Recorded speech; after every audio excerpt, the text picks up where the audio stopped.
What's up everyone, it's Hunter back here with another video. I'm a first year medical student and today we're going to be reacting to my accepted personal statement. I apologize, but my dogs, they haven't been out today, they're being crazy. Maverick, relax. So without further ado, let's get into it.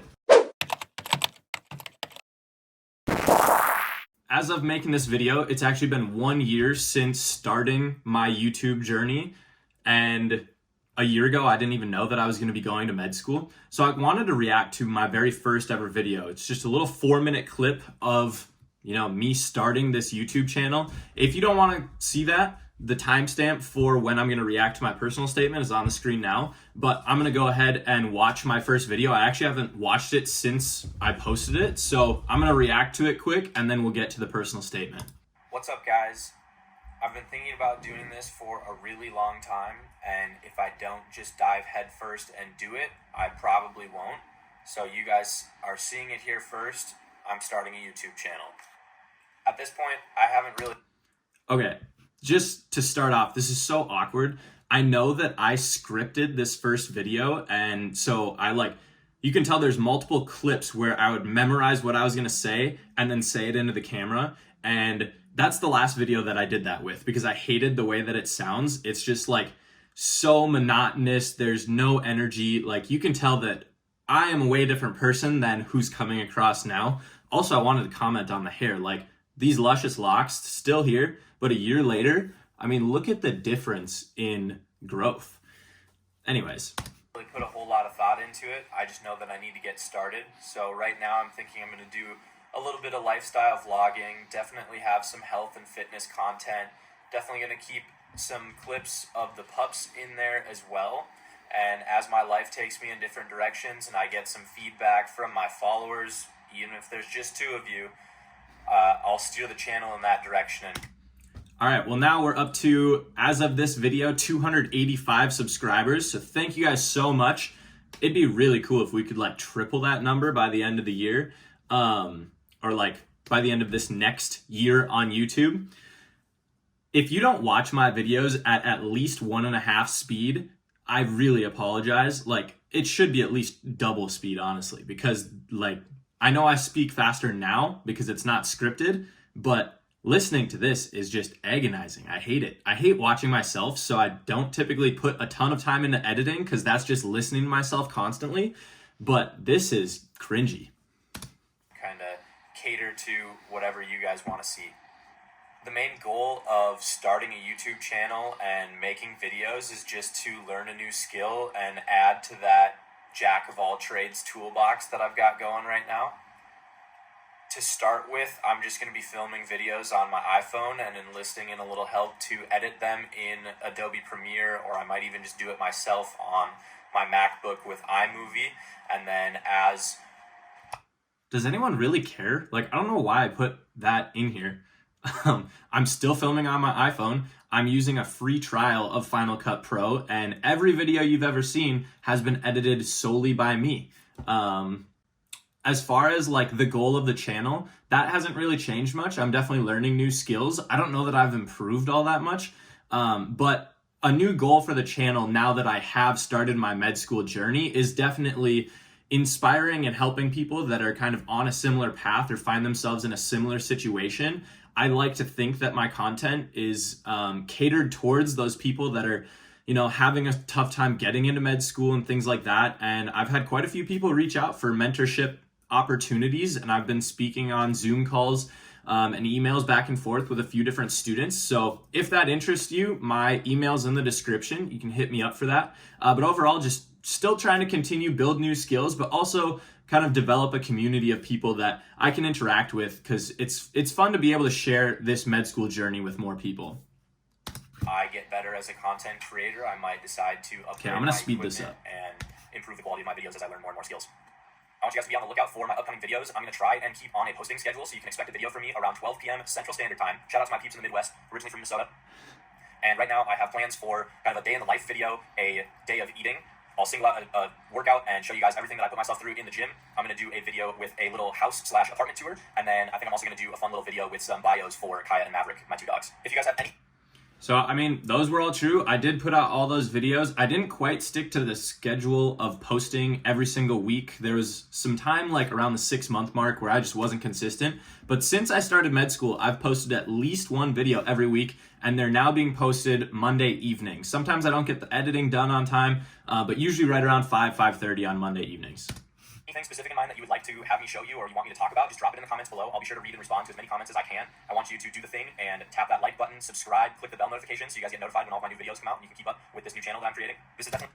Like he said, go subscribe, turn on those bell notifications so you see every single video, and then comment below. I still am just kind of making ideas up as I go, but I respond to every single comment. There's not a single comment on my channel that I haven't responded to yet. So if you want to say anything, even if it's just hi, I will respond to you. But if you have video ideas that you want me to make, I'm trying to get into more like this video where I'm doing things that will help people that are kind of on the path of going to medical school. But you know, I only have so much time as a medical student. So the vlog content is the easiest, but I would like to get into like some MCAT tips, some secondary tips, interview tips, things like that. But those videos are going to take a little bit more work on my end, doing research and things like that. But they are something that I want to do in the future. I just need to kind of prioritize my time for YouTube a little bit more to be able to put out that type of content. Going to be a work in progress for me, and I want to grow with the channel as well as with my followers, so I really would appreciate any feedback you guys have, and I really want to be able to interact with all the followers that I gained through this experience.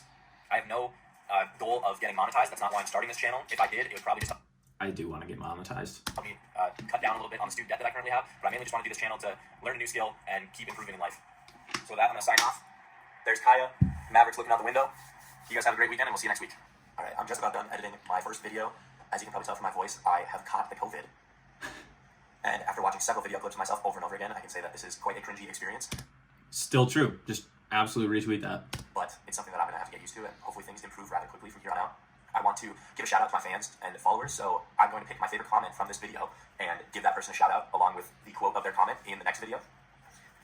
And for your enjoyment, I'm going to include my favorite blooper from this series of clips because So I think I did pick my favorite comment for the first couple of videos, but then people just like stopped commenting. So, I mean, start commenting on my videos and I might start doing shout outs again. But I really only have like one true fan, Morgan, not my sister Morgan, but my soon-to-be sister-in-law, Morgan, that has the greatest comments on every single one of my videos. So if you want a shout out, start dropping some sweet comments.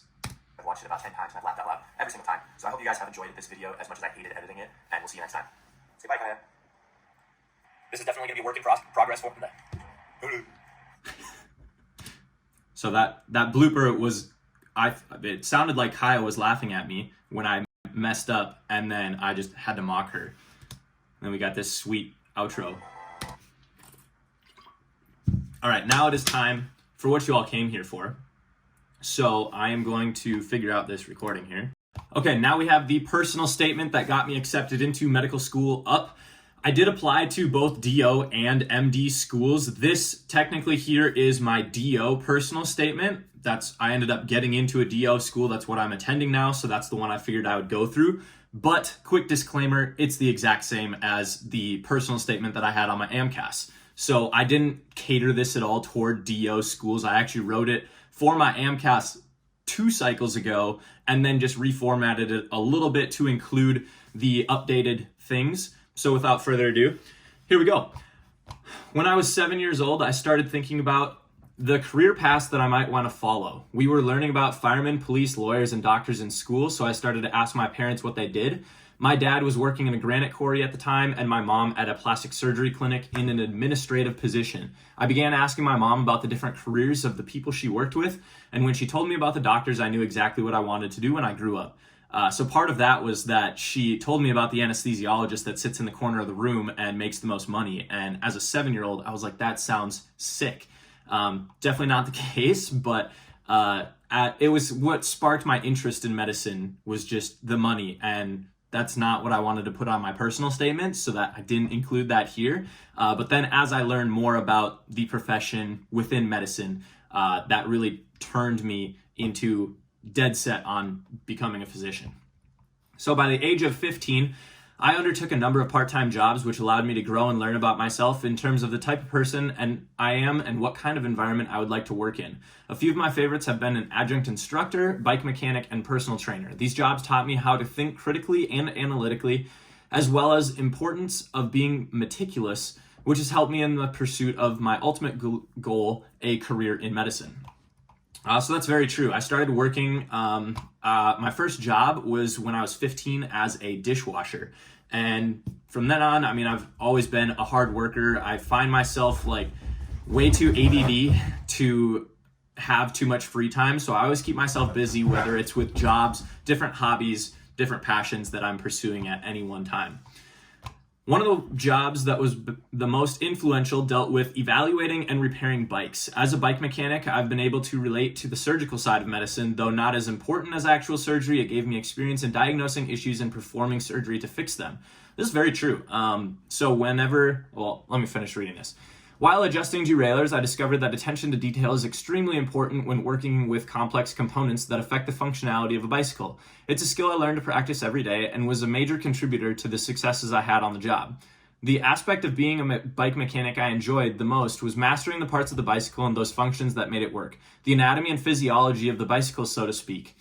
I was able to learn how to dissect a situation and reason through it to apply my knowledge and solve the problem. So again, just to kind of like reiterate, being a bike mechanic, I really related it to being a physician in that like you get to critically think your way through a situation because typically most people don't know a whole lot about their bikes. So they know that it's not working correctly, but they don't know what the problem is. So they will bring it in, I will look at it and diagnose the problem and then typically do some sort of surgery to fix their bike and then send it back with them.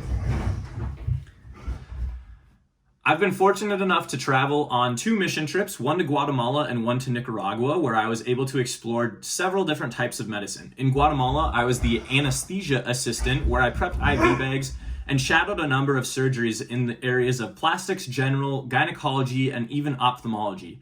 Though these cases dealt with live tissue rather than plastic and metal, it was fascinating to see the extent to which they related to reconstructing bikes.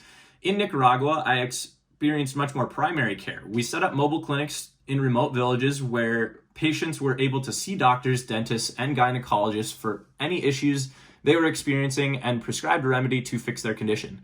This experience allowed me to learn just how important patient-physician relationships are. Even though I only spoke basic Spanish, I did my best to communicate with all the patients I came across in order to ease their stress, as many of them had never seen a doctor before. Through these experiences in surgical and primary care, I believe that the qualities and skills I possess, such as attention to detail, passion for relationships, and eagerness to learn, make me a great candidate as a future physician. So those things are all very true. Those 2 experiences in Guatemala and Nicaragua, even though the care wasn't identical to what we see in America, those were the 2 trips that were so formative for me and wanting to pursue medicine because I saw what is possible. And through those, I was kind of able to determine that surgery was really the path that I wanted to take. But every med school wants to see some primary care as well because that's where the shortage of physicians currently is. So if you can get some primary care, shadowing hours, clinical experiences, those will be really good in your application. I spent most of my high school and undergraduate careers preparing for a chance to go to medical school. I was perplexed when I didn't get in during the 2018 application cycle. Now that I look back at it, I'm not so surprised. Like my MCAT just was not up to snuff that cycle, and it was a bummer that no one really told me that because I spent a ton of money, as you can see in this video up here. So I wasted a bunch of money applying when I just was not ready and didn't have the stats to do it.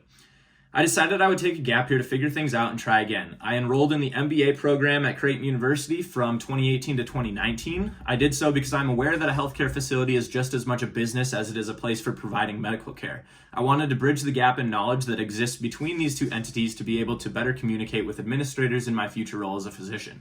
And that is 100% true. I learned so much in my Master's of Business Administration program, and it was really just to be able to understand the business side of medicine. And there are definitely, there are MD, MBA dual degree programs now, and There's something to be said about getting an MBA as a fresh out of college undergrad versus once you have some experience. I felt like I learned a lot more from people than I was able to contribute to the class. But I mean, those are skills and knowledge that I'm going to be able to take into my future role as a physician, whether it is communicating with different administrators or even like running my own private practice, depending on what specialty I get into.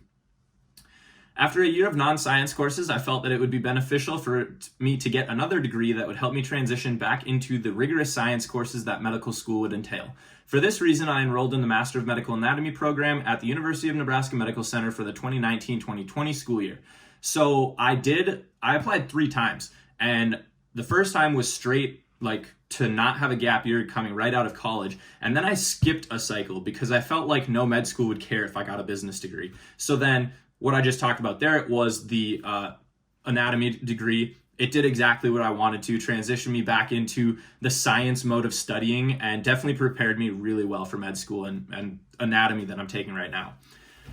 This program was exactly what it says right here. This program was exactly what I was looking for in terms of experiences and a transition. I was exposed to family medicine, orthopedic surgery, and emergency medicine, and 50 hours of shadowing. We were given the opportunity to help teach high school students anatomy, which provoked me to think more about a career in a teaching hospital or as a professor in medicine. The graduate level courses were challenging themselves. However, I had my own challenges this year, including a trip to the emergency room for a laceration to my leg, which is this one. I can tell that story later. Having my truck stolen, getting mononucleosis, thanks Marin, and of course the COVID-19 pandemic. Through all of these challenges, I was able to persevere and continue to obtain good grades in the program.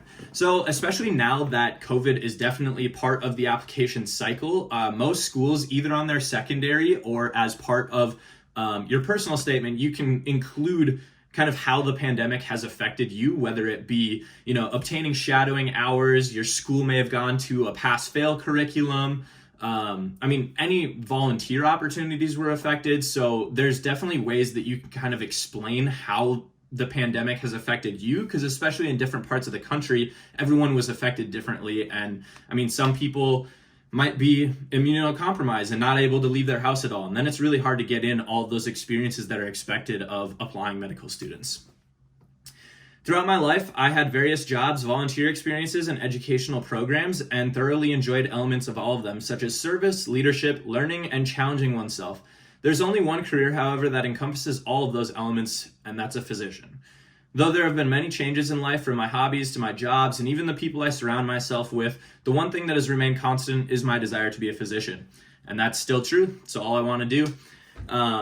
Overall, I think that I did well. I might be a little biased here, but I think that rather than having like a ton of crazy activities and things like that, med schools really just want to see that you've had some formative experiences that you can reflect on and that stick with you. I think through my jobs and volunteer experiences, I was able to exhibit my passion for the different skills that it takes to become a physician and be a good physician. And that's what I tried to, display in my personal statement.